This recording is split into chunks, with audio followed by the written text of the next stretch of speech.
আসক্ত বা বশ করার জাদু এই বিষয়টা কিন্তু আমাদের সমাজে এটা করে থাকে অনেকেই। সমাজে প্রচলিত সবচেয়ে জঘন্য জাদুগুলোর একটি হচ্ছে আসক্ত বা বশ করা জাদু।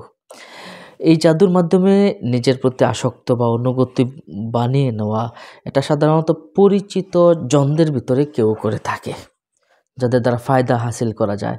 বিশেষ করে কখনো সন্দেহপ্রবণ স্ত্রী জাদু করে, কখনো সম্পদের লোভে পুত্র বা রক্ত সম্পর্কের কেউ জাদু করতে পারে, জোর করে বিয়ে করার জন্য জাদু করতে পারে, বা কখনো তাবিজের নামে, তদবিরের নামে, কখনো দোয়া বা কালামের নামে ভণ্ড কবিরাজরাও সামান্য টাকার লোভে এই জাদু করে থাকে। তাহলে এটা আমাদের জন্য খুব সাবধান হতে হবে। বিশেষ করে হিংসুক স্ত্রী এবং শাশুড়িরা এই জাদুগুলো করে থাকে। তাহলে আপনি কোন কোন আলামতে বুঝবেন যে আপনাকে জাদু করা হয়েছে? আসুন এই বিষয়টাই আজ আপনাদেরকে জানাবো ইনশাল্লাহ। তো বশ করা জাদু কিছু লক্ষণ বা আলামত দেখুন।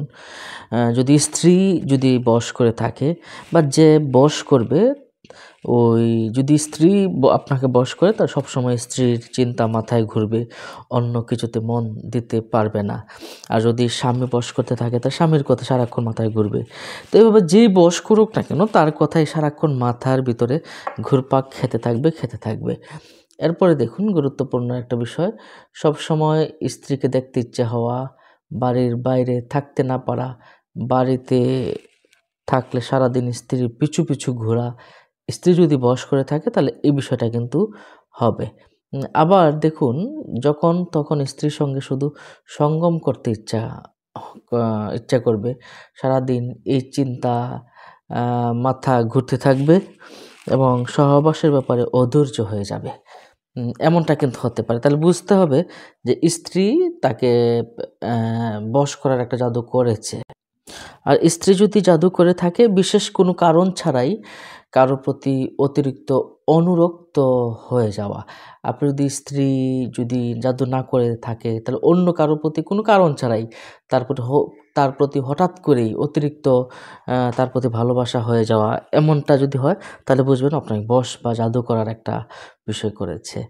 হ্যাঁ, এরপরে দেখুন আরেকটা আলামতের কথা, যাকে পছন্দ করতেন না বা পাত্তা দিতেন না, হঠাৎ কোনো কারণ ছাড়াই তার প্রতি তীব্র ভালো লাগা শুরু হয়ে যায়। এমনটা যদি হয় তাহলে বুঝবেন আপনাকে বশ করেছে বা আপনাকে বাধ্য করা জাদু করা হয়েছে। এটা কিন্তু আপনাকে একটু খেয়াল রাখতে হবে সম্মানিত দর্শক ও শ্রোতা। এরপর আরেকটা বিষয় দেখুন, কোনো বাছ বিচার ছাড়াই স্ত্রীর কথা অন্ধের মতো মানতে শুরু করা। পরেও যদিও বা কখনো এটা বুঝতে পারে যে, তারপরও অজানা কারণে তার প্রতি নিজেকে বাধ্য মনে হবে যে না, সে মনে হয় ঠিকই বলছে। এমনটা কিন্তু আমাদের সমাজে হয়। তো লক্ষণীয় বিষয় হচ্ছে, প্রচলিত জাদুগুলোর মধ্যে এই জাদুর ক্ষেত্রে সবচেয়ে বেশি উল্টাপাল্টা প্রভাব হয়। কারণ জাদুর পানীয় বা পোষণ তৈরি বেশ কঠিন কাজ। আর এই জাদুতে বেশি পরিমাণে পোষণ ব্যবহার করা হয়। ফলে বেশিরভাগই এখানে ভুল করে আর বিভিন্ন ক্ষতি হয়ে যায়। তো ক্ষতিটা কেমন, এটা আসলে অনেকে জানলে আশ্চর্য হয়ে যাবেন। ক্ষতিটা কেমন হতে পারে দেখুন, কখনো আসক্ত হওয়ার বদলে বিরক্তিকর মনোভাব এসে যেতে পারে বা এটা বেড়ে যেতে পারে। এমনকি সকল মেয়ে মানুষের প্রতি ঘৃণা চলে আসে। বিরক্তিকর একটা মনোভাব, বিরক্তিকর একটা অবস্থা এটা কিন্তু হয়ে যেতে পারে। যদি আসক্ত হয়ে যান তাহলে কি করতে হবে? এটা কিন্তু আপনাকে খুব খেয়াল রাখতে হবে। তাহলে এই আসক্ত বা বশ করার বিষয়ে খুব সাবধান থাকতে হবে। এই বিপরীত প্রভাবের জন্য কেউ হুট করে বউকে তালাকও দিয়ে দেয়, এত কঠিন পর্যায়ে চলে যায়। তারপর কখনো স্ত্রী বাদে বাকি সবাই, যেমন ভাই বোন, বাবা মা, আত্মীয় স্বজনদের প্রতি একটা বিদ্বেষ হয়ে যায়। স্ত্রী বাদে বাকি সবার উপর একটা বিদ্বেষ হয়ে যায়, তখন তার জীবনটাই একটা কেমন জানি এলোমেলো হয়ে যায়।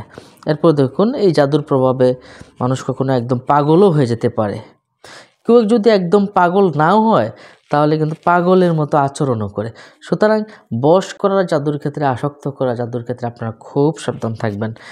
এগুলো যথাসম্ভব অবশ্যই করবেন না, করা উচিত নয়। আপনি ভালোবাসা দিয়ে কিন্তু করা উচিত।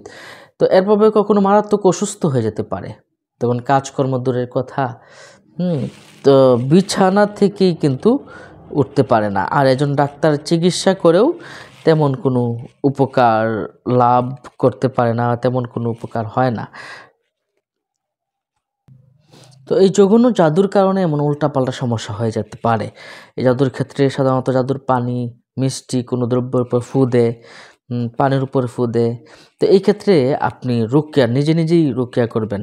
হ্যাঁ, বিশেষ করে জামা কাপড়ের অংশ দিয়েও কিন্তু এই জাদু করা যেতে পারে।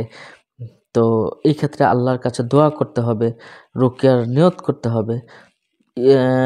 আপনি কিন্তু একটা বিষয় খেয়াল রাখবেন, আপনি কি আয়াতুল কুরসি 4 করে সবসময় পড়তে হবে, শরীর বন্ধ করতে হবে। শরীর বন্ধ করার কিছু বিষয় আছে, এগুলো আপনি ইউটিউব দেখে খুঁজে নেবেন। তো ওই যদি কেউ মনে করেন যে আপনাকে আসক্ত করেই ফেলেছে, তাহলে কি করবেন জানেন? সূরা বাকারার 165 নম্বর আয়াত, 166 নম্বর আয়াত। হ্যাঁ, আপনি আয়াতগুলো একটু লিখে নেন, আমি একটু বলে দিচ্ছি। সূরা বাকারার 165 নম্বর আয়াত, 166 নম্বর আয়াত, এই দুটি আয়াত। সূরা ইউসুফের 30 নম্বর আয়াত, সূরা তাগাবুন এর 14, 15, 16 নম্বর আয়াত। এইগুলো কিন্তু একটু পড়লে ইনশাল্লাহ আপনার কিন্তু কি হয়ে যাবে, ইনশাল্লাহ আস্তে আস্তে এই যে বশ করা, এগুলো কিন্তু দূর হয়ে যাবে। তাহলে আপনারা নিশ্চয়ই বুঝতে পারছেন আমি কি বলেছি। সূরা বাকারার 165, 166 এবং সূরা ইউসুফের 30 নম্বর আয়াত, সূরা তাগাবুনের 14, 15, 16 নম্বর আয়াত, এইগুলো যদি আপনি 3 সপ্তাহ পর আপনি পড়তে পারেন প্রতিদিন, তাহলে ইনশাআল্লাহ আপনি এসব খারাপ জাদু থেকে আপনি বেঁচে থাকতে পারবেন। আসক্তি, বাধ্য করার জাদু থেকে আপনি কিন্তু মুক্ত থাকতে পারবেন। আল্লাহ আমাদেরকে হেফাজত রাখুন, সুস্থ রাখুন। অন্য মুমিন মুসলমান ভাইকে জানাতে শেয়ার করে দিন। আসসালামু আলাইকুম রহমতুল্লাহ।